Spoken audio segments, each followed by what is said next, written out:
and they can be transformed into a light being. And so recently I had an experience where I was asked to hang out with this extremely negative being, like really, really negative person on the planet. At a psychic level, it wasn't a, an everyday level. I mean, this person was extremely powerful in every level. On a social level, psychic level, mystical level. Very, very powerful. Very, very dark. And without going into all the details, unless you want to, what was the outcome of that assignment, of that mission with that person? That was a very interesting outcome, because one of the things that I was asked to do was to hang out with this person on his space. And I didn't want to do that because it was like an icky yucky person, very negative. He was showing me stuff that was horrible about the things that I used to do, or he did in life, to others, on a mass scale. And so I was kind of not wanting to hang out with him.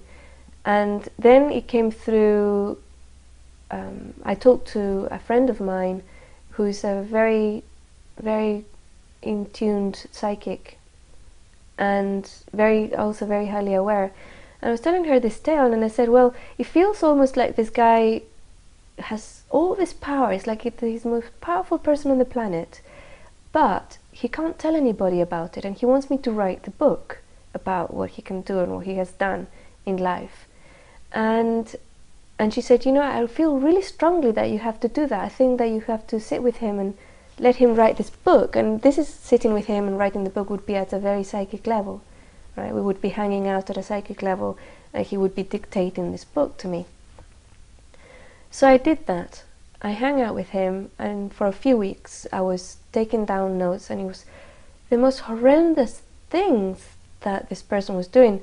And then I went on to Google and I did a little bit of research, and this stuff is documented, It's like there's people out there who are writing about this is what's going on and this is what these people are doing. We're talking about human sacrifice and like children being sacrificed, and their blood drunk and stuff like that. It's just like totally out of this world things that I would never have imagined were happening on the planet. And this is the bloke we were talking about. After a few weeks, I had this experience where I came out of the body and I was sent to this huge mansion. Now, when I see a mansion, it's normally how I interpret it is that it's the person's being, the person's maybe body and life.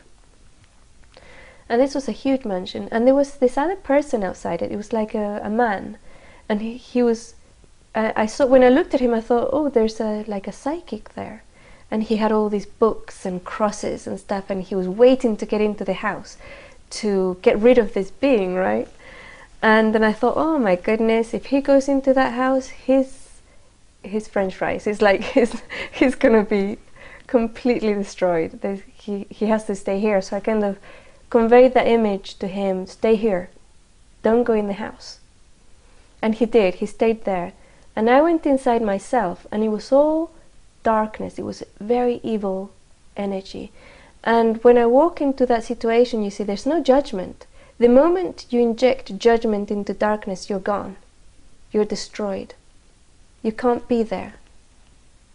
It was just energy. It was like I'm floating in blueness, or in redness, or in greenness. That's how I experienced it. Intellectually, I knew, oh, this is what evil is. This is what color evil is, or whatever, This is how it feels to the finger. This is how it feels against my skin, And I walked through the house, and I found him sitting on a throne in a room. And he was just sitting there, and he was looking at me.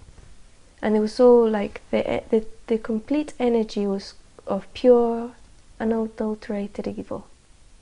And I sat next to him, and I just looked. I was just looking at him, and he was looking at me. And I had no agenda, I didn't know what was going to happen or anything. I was just sitting with him.